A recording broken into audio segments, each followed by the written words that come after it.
Nah, ketika aku melihat Islam menyebar demikian pesat ke berbagai daerah, kata Ka'ab, aku berkata di dalam hati, mungkin ayahku menyembunyikan sebuah informasi dariku. Ya.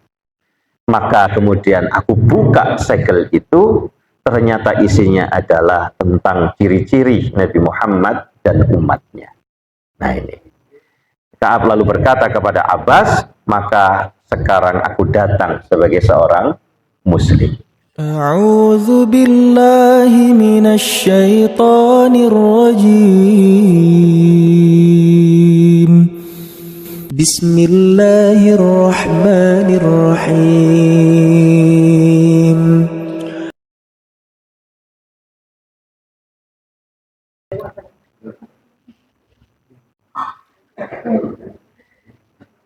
Bismillahirrahmanirrahim. Assalamualaikum warahmatullahi wabarakatuh. Alhamdulillah, nahmaduhu wa nasta'inuhu wa nastaghfiruh wa na'udzu billahi min syururi anfusina wa min sayyiati a'malina.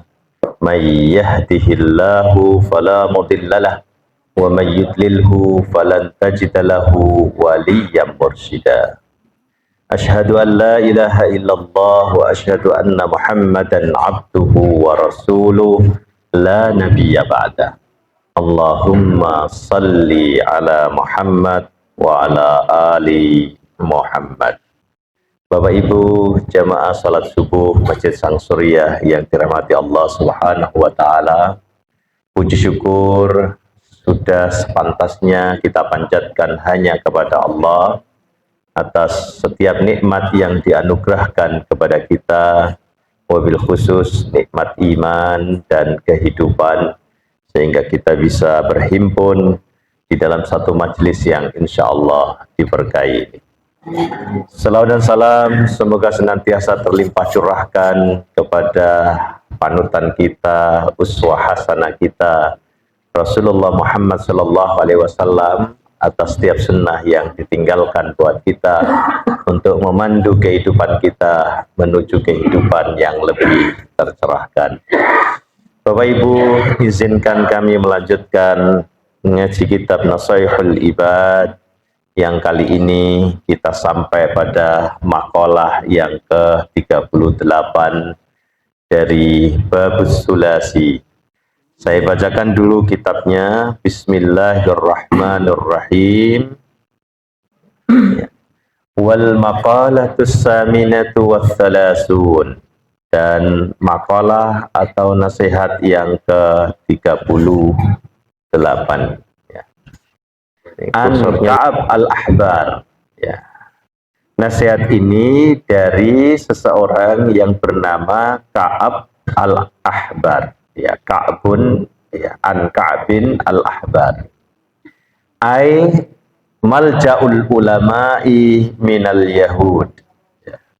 Yaitu dia adalah seorang malja. Malja itu orang yang menjadi rujukan. Ya. Jadi kalau ada pertanyaan-pertanyaan tentang agama, maka ia tanyakan kepada orang tersebut, itu namanya malja, atau dalam bahasa Arab yang lain disebut dengan marja, ya, pakai roja ayarjiu, itu artinya kembali, ya. Marja itu berarti tempat kembali, sama dengan madhab, ya, madhaba ilaihi, tempat di mana ia pergi ke padanya, ya, kembali untuk bertanya, mengambil sikap dan lain sebagainya. Nah ini. Nah, Ka'ab ini dulunya adalah seorang Yahudi. Jadi malja'ul ulama minal yahud. Jadi dia seorang ulama rujukan orang-orang Yahudi, gitu ya. Ya, aslama fi zamani Sayyidina Umar bin Khattab radhiyallahu anhu. Tapi kemudian Ka'ab al-Ahbar ini masuk Islam pada zaman Sayyidina Umar bin Khattab ketika beliau menjadi Khalifatul Rasul setelah Abu Bakrin As-Siddiq. Nah, Ka'ab al-Ahbar ini berkata, al-husunu lil mu'minina minas syaitani thalasun. Al-husun jama' min hisnin. Hisnun itu artinya benteng atau perlindungan. Ya, bentengnya orang-orang mukmin minas syaitan, ya, dari godaan setan. Salasun itu ada 3, ya. Minal khisali, ya, ada 3 urusan perkara. Yaitu kata Imam Nawawi Al-Bantani, allati tamna'ul mu'minin, yaitu benteng yang menjaga, ya, yang menahan orang-orang mukmin, wa tahfaduhum minas syaitan, dan menjaga hum al-mu'minin, yaitu hum mereka orang-orang mukmin, minas syaitan dari godaan syaitan. Salasun itu ada 3. Wal hisnu, dan hisn benteng itu adalah al-makanul murtafi, yaitu tempat yang murtafi itu artinya tinggi. Alladzi yamna'ul aduwa, yang menahan musuh. Yamna'u secara literal artinya melarang, ya. Yang melarang musuh artinya menahan musuh. Wal hisnu aidan, dan hisnun dalam bahasa Arab juga diartikan sebagai as-silah, senjata. Ya, kama fil asas, sebagaimana yang dijelaskan di dalam kamus yang berjudul Al-Asas. Jadi hisnun di sini bisa bermakna benteng perlindungan, juga bisa bermakna senjata. Jadi menurut Ka'ab al-Ahbar, senjatanya orang mukmin, ya, untuk menghadapi godaan setan itu ada 3, atau bentengnya perlindungan orang mukmin dari setan itu ada 3. Ya. Yang pertama adalah al-masjidu hisnun. Masjid itu adalah benteng perlindungan. Diberikan penjelasan oleh Imam Nawawi, li'annahu mahalludz dzakirin wal malaikah. Karena masjid itu tempatnya orang-orang berzikir dan tempatnya para malaikat. Jadi pinggir-pinggirin jenengan sedaya ana malaikat itu. Karena masjid itu tempat kongkonya malaikat. Tahu tempat kongko ya? Ya, tempat, ya, berkumpulnya para malaikat. Gitu. Yang kedua, wa zikrullahi hisnun, dan zikrullah, berzikir kepada Allah itu juga benteng, juga senjata seorang mukmin dari godaan setan. La siyama, kata Imam Nawawi, apalagi, ya, la siyama itu artinya apalagi. Ya, la siyama apalagi bacaan wirid la haula wala quwata illa billah, ya. Apalagi menurut Imam Nawawi, bacaan la haula wala quwata itu juga senjata atau benteng perlindungan dari godaan setan.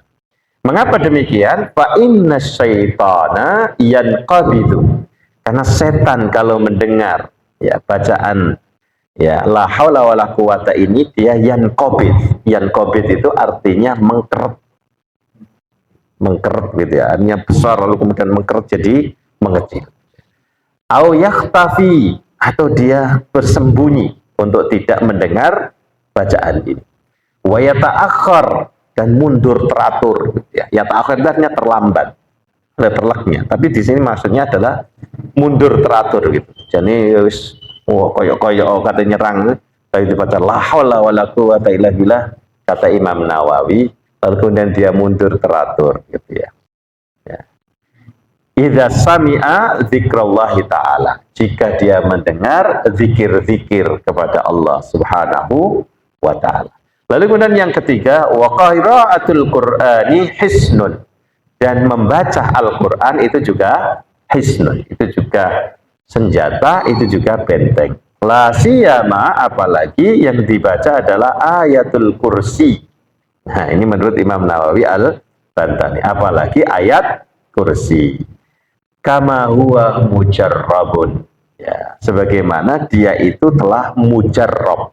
Ya, apa artinya mujarrob, Bapak Ibu? Bagi Bapak Ibu yang didengar mujarrobat. Ya. Mujarrobat itu jamak dari mujarrobah atau mujarrob bentuk mudzakarnya. Ya, ini kitab mujarrobat ini gitu ya. Nah, mujarrob itu artinya apa? Yang sudah terbukti. Ya, jaroba yujarribu artinya mencoba. Maka ada satu mahfudz, sesuatu yang dihafal di dalam apa ya, ujaran ulama itu disebut dengan apa, jarrib walahid takun arifan, semacam quotes begitu ya. Jarrib itu artinya cobalah, walahid lalu kemudian telaalah, analisislah, lihatlah, setelah dicoba itu tolong teliti, telah takun arifan, niscaya engkau akan mengetahui, niscaya engkau akan bertambah ilmu pengetahuanmu. Itu yang melalui uji coba begitu. Nah, uji coba yang sudah terbukti kebenarannya namanya mujarrob. Bentuk muannasnya mujarrobah, jamaknya mujarrobat. Nah, itu. Ini kitab mujarrobat gitu ya. Kitab yang itu berisi pola-pola dalam kehidupan yang sudah ditelaah oleh nenek moyang kita, lalu itu terbukti ya sukses gitu ya. Disebut dengan kitab mujarrobat. Nah, orang Jawa itu kan biasanya ilmunya itu ilmu katon gitu ya. Ilmu katon itu artinya dia mengamati pola-pola dalam kehidupan gitu ya. Lalu kemudian diperhatikan, walahid tadi, dititeni. Oh, ini pola ini kok mesti begini ya jadinya ya. Nah, kan begitu ya. Maka kemudian jadi mujarrobat tadi. Ya. Cawedo nek mangan ojo nang ngarep oma gitu ya. Orang Jawa gimana Pak Ibu? Engko gak payu rapi gitu. Bisa jadi itu karena diambil dari pola-pola gitu ya. Bahwa kalau makan di depan rumah perempuan itu tidak sopan. Kan bisa jadi begitu. Hanya saja dia mengungkapkannya dengan ungkapan ya seakan-akan itu pola yang kemudian apa terbukti bahwa tidak payu rapi kan gitu, karena dianggap perempuan yang enggak sopan gitu ya. Nek nyapu sing resik, engko nek gak resik bojone sing brewok. Nah ini mujarrabat gitu ya. Nah, walaupun tentu secara apa akal pikiran kita kadang-kadang tidak masuk akal gitu ya. Nah, apakah itu pola itu betul-betul terjadi? Wallahu a'lam gitu. Maksudnya jenggot ini terus bojone gak resian gitu ya. Ya, belum tentu juga begitu ya. Tapi coba diperhatikan Bapak Ibu. Bapak Ibu istrinya kira-kira yang resi Omar resian apa orang? Tuh, isa perang Bratayuda karo bojone. Ya. Nah, ini Bapak Ibu, itu namanya mujarrab. Nah, menurut Imam Nawawi ya, bahwa ayat kursi itu sebagai pengusir setan itu mujarrab gitu ya, itu terbukti gitu ya. Nah, lah saiki wis diwacana ayat kursi kok setane gak melayu begitu ya. Ya, berarti sing maca janjian ya itu setane ngono. Jadi wis mental gitu ya. Ya. Nah, ini Bapak Ibu dari Ka'ab al-Ahbar. Mari coba kita eksplorasi satu persatu. Jadi Ka'ab al-Ahbar mengatakan al-husunu lil mu'minina minasyaitan salasun gitu ya. Benteng atau senjata orang mukmin dari godaan setan itu ada 3 perkara. Al-masjidu hisnun. Masjid itu adalah benteng. Wa dzikrullahi hisnun. Dan berzikir kepada Allah juga senjata. Sehingga ada buku kumpulan zikir, bacaan-bacaan itu ya, disebut dengan judulnya itu Hisnul Muslim. Ya, itu apa ya? Saya lupa dulu penulisnya Al-Ahton siapa gitu. Ya, marganya Al-Ahton. Di pesantren dulu diberi gitu ya, kitab kecil gitu. Kumpulan doa-doa, zikir-zikir, ayat-ayat Al-Qur'an gitu ya. Yang itu hisnun, ya. Wa qiraatul Qur'ani hisnun, dan membaca Al-Qur'an juga benteng atau senjata dari gangguan setan. Mari coba kita eksplorasi dulu ya, siapa Ka'ab al-Ahbar ini Bapak Ibu. Sebelum kita akan menelaah pesan yang beliau sampaikan. Ya. Ibnu Asakir di dalam kitab Tarikh Dimaskah menyebutkan ya, Ka'ab al-Ahbar ini punya 3 versi ya nasabnya, garis keturunannya itu. Salah satunya beliau mengatakan bahwa Ka'ab itu ya nasabnya bapaknya bernama Mati, ya, Ka'ab bin Mati bin Haitu, ya, atau Halsu, ya, bin Zihajar bin Maitam bin Sa'ad bin Auf bin Adi bin Malik bin Zaid. Ini nasabnya, salah satu nasabnya. Ya, kalau Ibnu Asakir mencatat ada 3 nasab, tapi diantaranya ini. Ya. Nah, beliau dijuluki Abu Ishaq, anaknya bernama Ishaq, sehingga Abu Ishaq, dan dipanggil dengan Ahbar, ya, julukannya Al-Ahbar. Ahbar itu jamak min hibrin. Hibrun atau habrun itu artinya tinta, yang mengindikasikan bahwa dia orang yang pandai membaca dan menulis, atau disebut dengan orang alim, ya, karena keluasan ilmunya, makanya disebut dengan al-ahbar. Ahbar juga sering dipakai untuk menyebut pendeta, gitu ya. Ahbarul Yahud itu artinya orang-orang alim, para pendeta, orang-orang yang mengkhususkan diri untuk apa? Sibuk dalam urusan keilmuan di dalam agama Yahudi maupun Nasrani, namanya ahbar. Nah, ini. Sehingga dalam bahasa kita ya, pendeta Yahudi maupun Nasrani. Nah, untuk al-ahbar yang disematkan kepada Ka'ab ini karena memang dia dulunya adalah salah satu dari ulama Yahudi, ya. Ya. Ya. Secara literal, ahbar dari kata hibrun tadi yang artinya adalah pandai atau alim karena keluasan ilmunya. Nah, sebelum masuk Islam, Ka'ab ini tinggal di Yaman dan menganut agama Yahudi.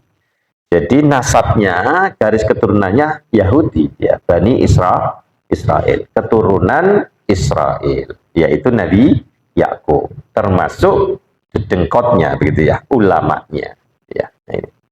Nah, Ibnu Hajar al-Asqalani di dalam kitab Al-Isbah fi Tamyizis Sahaba yang menjelaskan tentang potret sosok-sosok para sahabat Nabi pernah bercerita, ya, suatu hari Abbas, ya, pamannya Nabi, bertanya kepada Ka'ab.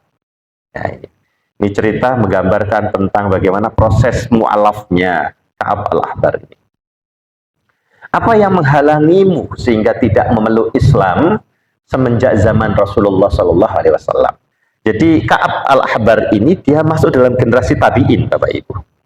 Ya, tabi'in itu berarti generasi setelah sahabat. Padahal ya, Ka'ab ini dihitung-hitung waktunya itu menangis. Kalau dia pergi ke Madinah bisa ketemu dengan Nabi. Artinya dalam umurnya itu ada satu masa dia sesungguhnya masih ketemu dengan Nabi, ya.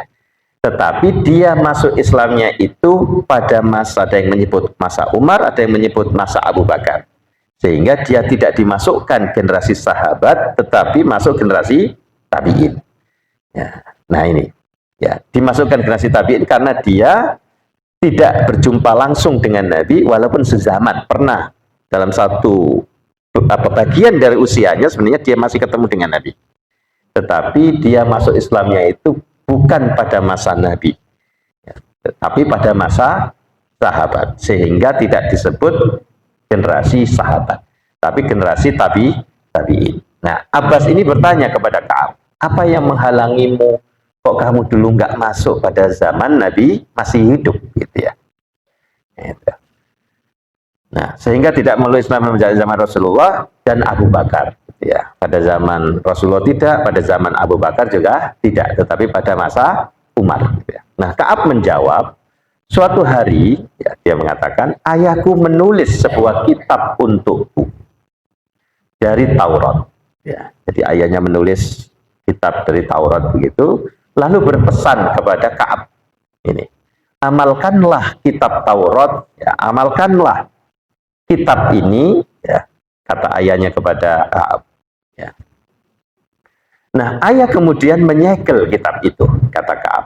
Ya. Sementara kitab-kitab yang lain tidak ada yang disegel. Ya, ayah memintaku berjanji atas nama hak ayah terhadap anaknya agar tidak membuka segel kitab tersebut. Nah, ketika aku melihat Islam menyebar demikian pesat ke berbagai daerah, kata Ka'ab, aku berkata di dalam hati, mungkin ayahku menyembunyikan sebuah informasi dariku. Ya. Maka kemudian aku buka segel itu, ternyata isinya adalah tentang ciri-ciri Nabi Muhammad dan umatnya. Nah ini. Ka'ab lalu berkata kepada Abbas, maka sekarang aku datang sebagai seorang muslim. Nah ini Bapak Ibu.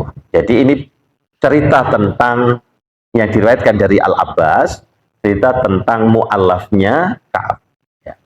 Jadi sudah tertera di dalam kitab Taurat, yang itu dituliskan oleh ayahnya, tetapi itu ditutup rapat-rapat oleh ayahnya, disegel gitu ya. Nah, tapi kitab-kitab yang lain tidak ditutup gitu ya, tidak digembok. Mungkin dulu kan begitu Bapak Ibu ya, kita punya buku agenda itu kan luar biasa ya. Kita menyembunyikan rahasia kita, tulisan-tulisan kita, catatan-catatan harian kita di buku agenda, sampai kemudian kita gembok itu kan disediakan biasanya kita dijual itu ya, buku harian yang digembok begitu. Nah, itu dulu kita begitu diajarkan untuk menjaga rahasia diri kita. Nah sekarang justru rahasia diri diumbar-umbar di medsos, ya, curhatnya ke medsos gitu ya. Makanya medsos itu disebut dengan apa?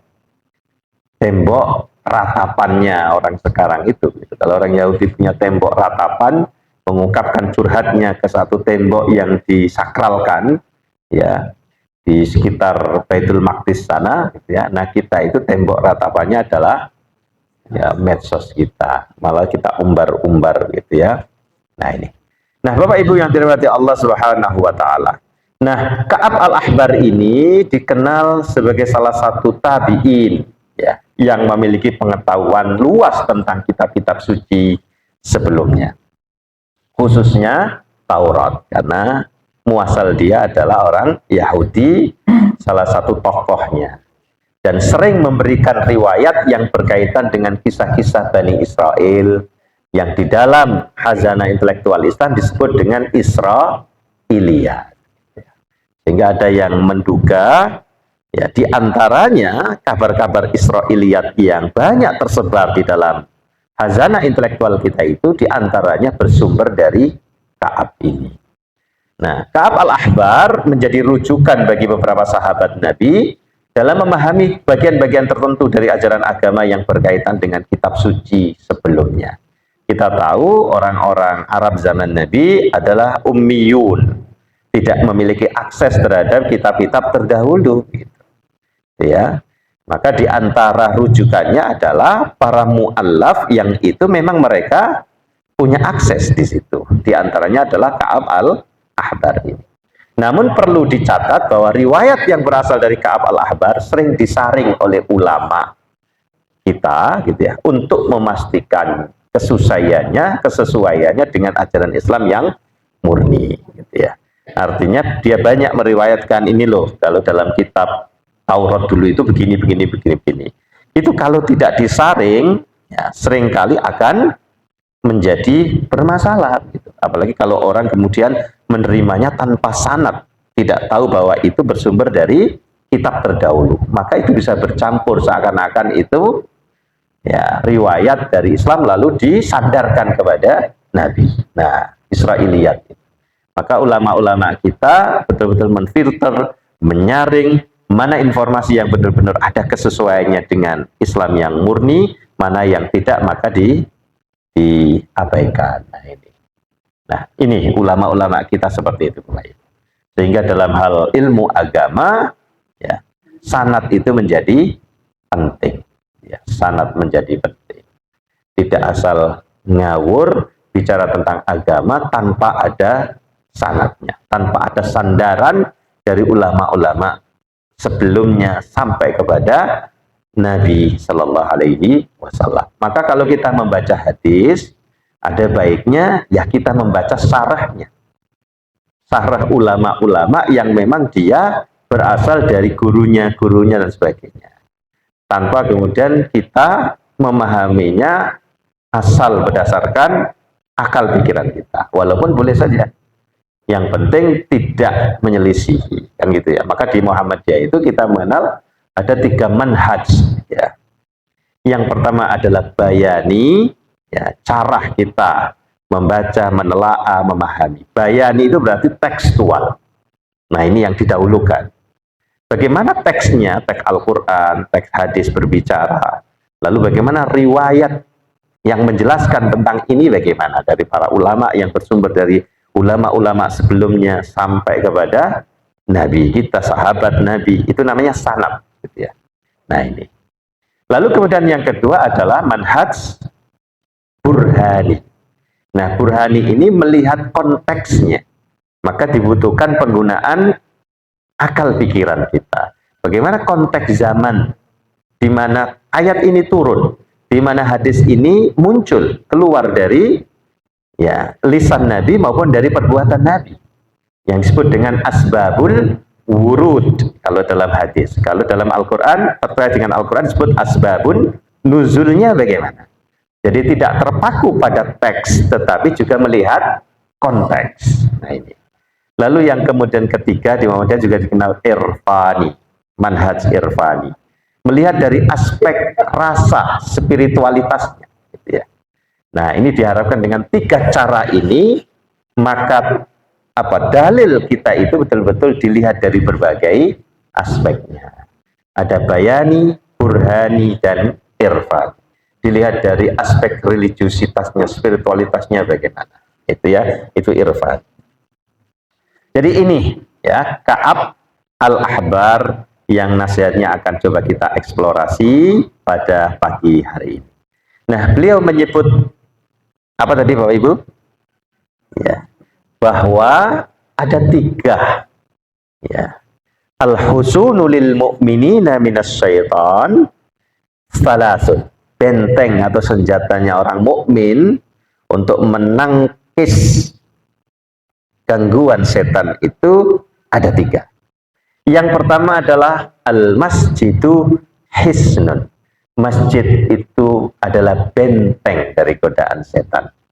Kalau Imam Nawawi mengatakan karena masjid itu tempatnya orang-orang berzikir dan para malaikat juga ada di sana, sehingga setan mau masuk itu ya tidak berani karena mendengar bacaan-bacaan zikir yang disebutkan di bagian kedua, zikrullahi hisnun, karena di situ juga ada para malaikat yang ya menemani orang-orang berzikir, mendoakan mereka.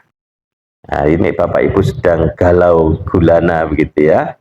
Iki kok diajak konco ape rene kira-kira maksiat ya setan nih. Ke masjid aja. Karena itu bentengnya gitu. Minimal kemudian yang ngajak, oh dia sedang sibuk di masjid kan gitu toh. Sibuk zikiran gitu ya.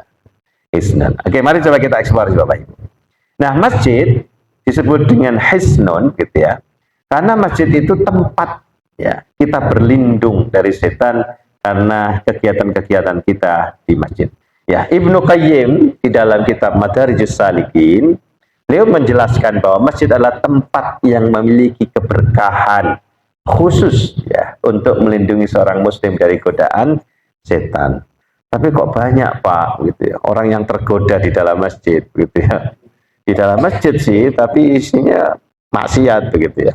Ya jangan-jangan dia setannya begitu ya. Nah ini. Nah di dalam masjid seorang hamba lebih mudah untuk fokus dalam beribadah. Ya, karena memang nuansanya memang masjid, maka sujud tempat kita bersujud gitu ya. Minimal kita ke masjid itu pasti niatannya adalah baik, iya toh? Itu baru niatan awal. Ya, kecuali memang niat pertamanya nggak baik ke masjid untuk nyuri kotak amal misalnya, lain lagi memang innamal a'malu binniyat. Tapi kalau orang betul-betul dia ingin membentengi dirinya dari setan, pasti ketika dia pergi ke masjid pasti niat awalnya adalah baik gitu ya. Nah ini karena fokus beribadah di masjid. seperti sholat, zikir, dan membaca Al-Quran, yang semuanya adalah sarana untuk mengusir setan. Tentang masjid ini, cerita-cerita tentang masjid ini memang menarik Bapak Ibu ya. Pernah Ustaz, jadi ini masjid, jadi tempat di mana orang di situ banyak berzikir, fokus beribadah, so otomatis itu akan ya menghalangi setan untuk menggodanya, mengusir dari setan gitu ya. Kalau Bapak Ibu galau dalam kesendirian kayaknya ini godaan maksiatnya luar biasa, ke masjid aja gitu. Di situ banyak orang begitu ya. Maka kalau mau bermaksiat kan minimal malu begitu. Nah, ini.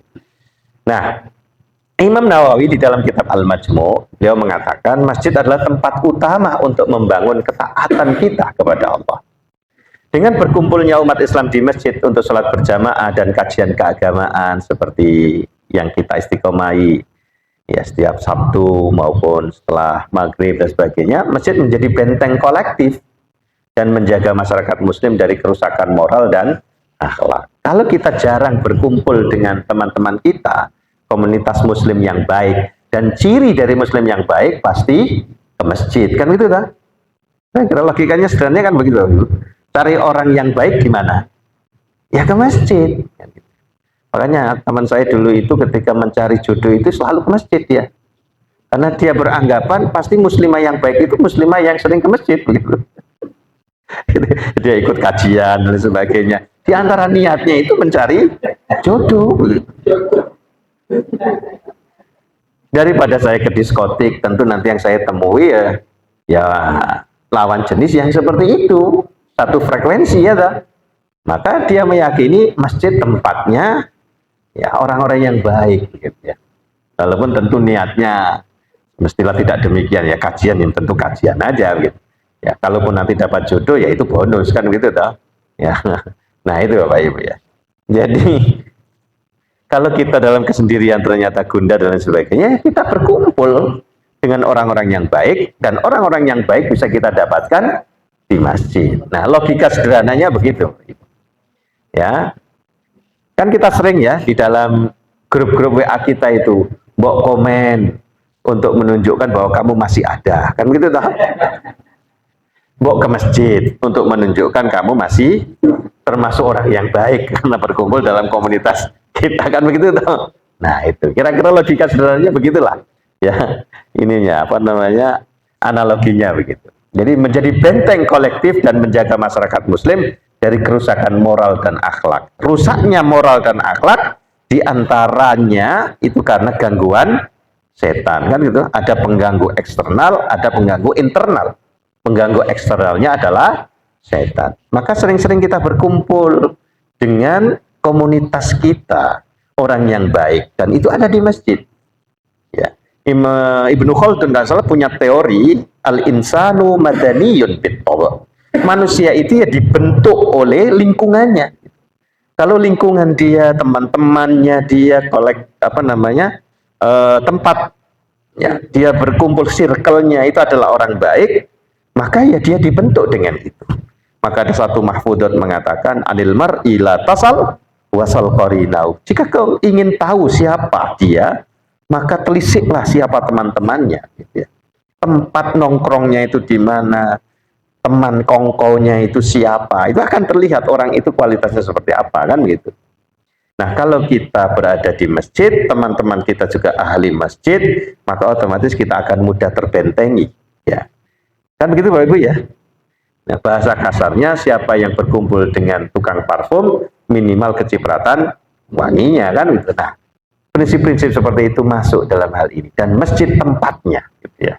Tempat berkumpulnya orang-orang baik, maka dia menjadi benteng keimanan dan ketaatan kita. Nah, ya, kata hisan di dalam yang disebutkan oleh Ka'ab ya, Al-Ahbar tadi, itu juga punya makna benteng spiritual sebagaimana yang dijelaskan oleh Al-Qurtubi di dalam kitab Al-Jami' li Ahkamil Quran. Ya, beliau mengatakan bahwa masjid adalah benteng spiritual ya. Jadi al-masjidu hisnun, maka hisnun di sini bisa bermakna benteng spiritual ya. Ya, kata Al-Qurtubi, karena masjid mendekatkan seorang muslim kepada Allah. Ya, orang yang dekat dengan Allah otomatis akan dijauhkan dari godaan setan.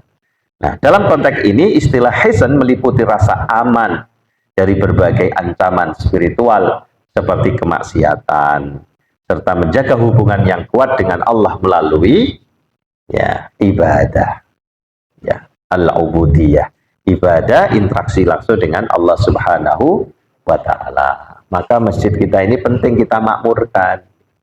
Masjid kok sepi, mari sholat digembok gitu. Kan kita mendapati sekarang begitu ya. Nah, ini orang digembok hilang kabeh Ustaz. Berarti setannya betul-betul hebat ini.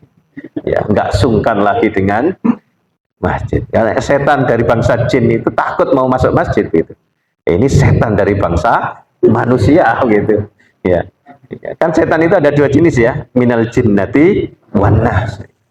Yang suka utak-atik kotak amal gitu, gimana mengeluarkan duit itu dengan cara lidi pakai lem, itu kan modelnya begitu. Wah, itu berarti setan dari bangsa manusia. Dibacakan ayat kursi nggak lari dia, kecuali tinggalkan dulu ayatnya, kursinya ambil dilempar baru lari ya. Itu ya. Nah, ini jadi benteng spiritual gitu. Nah, setan kalau dari bangsa manusia, wah, nggak lari gitu ya, nggak punya rasa sungkan seperti setan dari bangsa jin gitu ya terhadap masjid gitu ya. Nah, malah masjid dijadikan sebagai tempat untuk melakukan kemaksiatan. Wah, ini masjid ini ramai sekali. Ini berarti kesempatan untuk mencuri, mencopet, ya toh? Nah, itu berarti setan dari bangsa manusia yang tidak lagi takut dengan ayat kursi tadi. Nah, ini. Lalu kemudian ya, hisnun juga bisa bermakna benteng sosial dan komunal. Ya, di dalam tafsir sosial, masjid juga dianggap sebagai tempat membangun solidaritas umat Islam sehingga menjadi benteng dari perpecahan dan kelemahan umat. Karena perpecahan ya tentu itu tindakan setan gitu ya. Ya, maka ayat Al-Qur'an mengatakan wa'tasimu bihablillah, bersatu, dan itu dibangun melalui masjid ya. Masjid berfungsi sebagai pusat spiritual sekaligus sosial, tempat umat Islam memperkuat ukhuwah Islamnya, tempat kita mempererat persaudaraan antar kita. Gimana? Jadi jalan-jalannya kemarin. Jadi ya. Nah, itu terinisiasi dari masjid. Jamaah Masjid Sang Surya. Kan begitu Bapak Ibu ya. Nah, daripada rekreasi komunitas apa ini? Ya, night club ini kan itu kan lebih gagah. Jamaah Masjid Sang Surya. Gitu ya misalnya. Terpampang di spanduk yang ditempel di bisnya itu ya. Rekreasi spiritual, tadabbur alam, jamaah Masjid Sang Surya. Paling tidak dengan begitu kan di tempat rekreasi mau maksiat kan ya sungkan, oh ini jamaah Masjid Sang Surya kan gitu. Jadi kadang-kadang simbol begitu itu penting Bapak Ibu. Sebagaimana hijab yang digunakan itu kan benteng. Ya, minimal kita itu mau melakukan sesuatu kok kita ya. Maksudnya ibu-ibu yang pakai hijab, kita yang nggak pakai ya. Itu mau bermaksiat itu kan sungkan dengan hijabnya kan. Ya, sama dengan kita pakai kupluk dan sebagainya yang menjadi simbol ya umat Islam Indonesia, itu kalau mau melakukan sesuatu kan ada rasa sungkan, kecuali kalau pelita hatinya sudah hilang. Nah, pakai kupluk tapi main kupluk es gitu kayak sholat ya kayak main remi. Ini sudah nggak ada sungkannya sama sekali gitu ya. Nah, ini Bapak Ibu, jadi masjid juga memiliki makna sosial dan komunal. Di dalam surat At-Taubah, ini ayat-ayat yang menguatkan tentang masjid sebagai benteng ini ya. Innama ya'muru masajidallahi man amana billahi wal yaumil akhir wa aqamas salata wa ataz zakah wa lam yakhsha illallah fa asa ulaika ayyakunu minal muhtadin ya. Hanya yang memakmurkan masjid-masjid Allah ialah orang-orang yang beriman kepada Allah dan hari kemudian, serta tetap mendirikan sholat, menunaikan zakat, dan tidak takut kepada siapapun selain kepada Allah. Maka mereka lah orang-orang yang diharapkan termasuk golongan orang-orang yang mendapat petunjuk. Nah, ini janji Allah gitu ya. Ketika kita meramaikan masjid, memakmurkannya dengan berbagai kegiatan, yang bisa membentengi kita gitu ya, dari kemaksiatan dan sebagainya, ya, maka dijanjikan sebagai golongan orang-orang yang muhtadun, mendapatkan petunjuk. Nah, di dalam surat Al-Jin ayat 18 juga demikian. Wa annal masajida lillah fala tad'u ma'allahi ahada. Dan sesungguhnya masjid-masjid itu adalah kepunyaan Allah, rumah Allah, Baitullah, gitu ya. Maka janganlah kamu menyembah seorang pun di dalamnya di samping menyembah Allah, gitu ya. Nah, ini. Bahkan Rasulullah menegaskan, man bana masjidan, man bana lillahi masjidan, banallahu lahu baitan fil jannah. Siapa yang membangun masjid karena Allah, maka Allah akan membangunkan untuknya rumah di surga. Nah, ini Bapak Ibu. Jadi masjid adalah hisnun, benteng. Benteng dalam hal ini tidak hanya benteng spiritual, tetapi juga ada benteng sosialnya, ada benteng komunalnya, ya, tadi itu, sehingga betul-betul memberikan lingkungan yang baik bagi kita, ya, untuk menjadi orang-orang yang baik, selain juga membentengi kita dari godaan setan, ya, untuk tidak mudah kita berbuat maksiat, ya. Lalu kemudian yang kedua, wa dzikrullahi hisnun. Yang kedua, benteng atau senjatanya kaum mukmin dari setan adalah zikrullah. Ini sudah sering kita bahas dulu, ya. Nah, Imam Nawawi menyebutkan karena setan itu akan mengkerut, ya, sembunyi dan mundur teratur jika mendengar zikir-zikir yang dibacakan, ya, zikrullah yang dibacakan, ya. Nah, mari coba kita eksplorasi lebih jauh, Bapak Ibu. Ya, Ibnul Qayyim, ya, di dalam kitab Al-Wabis Sayyib, ya, Al-Wabis Sayyib, beliau mengatakan zikir adalah perisai yang kuat dari gangguan setan, ya. Maka Bapak Ibu kok merasa banyak diganggu setan, jangan-jangan zikirnya kurang, gitu ya. Nah, ini Rasulullah SAW pernah bersabda, ya, perumpamaan orang yang berzikir kepada Tuhannya dengan orang yang tidak berzikir adalah seperti orang yang hidup dan mati. Jadi orang yang berzikir itu diibaratkan dengan orang yang hidup, yang tidak pernah berzikir diibaratkan dengan orang yang mati. Ya, nah ini.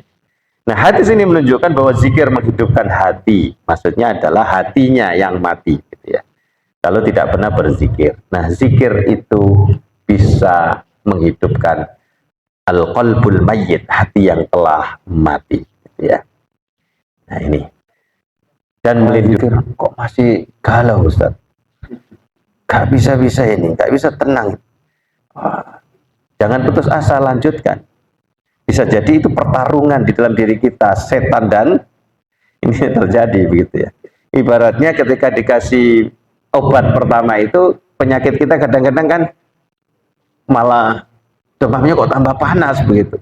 Nah, bisa jadi memang itu sedang terjadi pertarungan, gitu ya, antara virus dengan obat yang kita minum mungkin, ya, sehingga kemudian kok nah, ini baru setelah itu ya lanjutkan, jangan kemudian putus asa. Sudah berzikir nggak tenang-tenang ini, sudah malah semakin galau ini, gitu ya. Nah, ibaratnya seperti dibacakan ayat Al-Quran di ruqyah kok malah dadi, begitu ya. Itu berarti nggak mempan ini ayat, bukan. Itu sedang terjadi pertarungan, ya, jadi ya, karena jinnya kepanasan di dalam itu malah dia semakin memberontak, ibaratnya begitu ya. Sehingga ketika orang diruqyah itu kadang-kadang kalau nggak biasa kan muncul ininya, jinnya keluar, gitu ya, apa namanya, ntuwadi, gitu ya. Coba perhatikan itu video-videonya Ustadz Faizar itu, ya. Nah, ini ya, kita serahkan, hasbunallah, ya, cukuplah Allah, wa ni'mal wakil, menjadi tempat kita menyandarkan tawakal kita kepada Allah. Ya, ni'mal maula wa ni'man nasir. Nasir berarti pertolongan. Ya, Allah lah yang maha menolong. Nah, jadi di situ ada cerminan spiritualitas kita tentang tawakal kita kepada Allah. Rasulullah SAW pernah bersabda pada para sahabat, ala adulluka ala kalimatin min kunuzil jannah, maukah kalian aku tunjukkan, kata Nabi, pada satu kalimat min kunuzil jannah, Kunuz jamak min kanzun. Kanzun itu artinya simpanan. Maukah kamu aku tunjukkan satu kalimat yang itu merupakan simpanan surga? Ya, simpanan dari simpanan surga.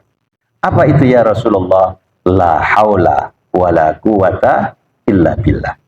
Ucapan tiada daya dan kekuatan kecuali milik Allah. Makanya ini Bapak Ibu. Yang ketiga, qiraatul Qur'ani hisnun. Membaca Al-Quran juga hisnun. Oh, kok sudah jam 5 lebih?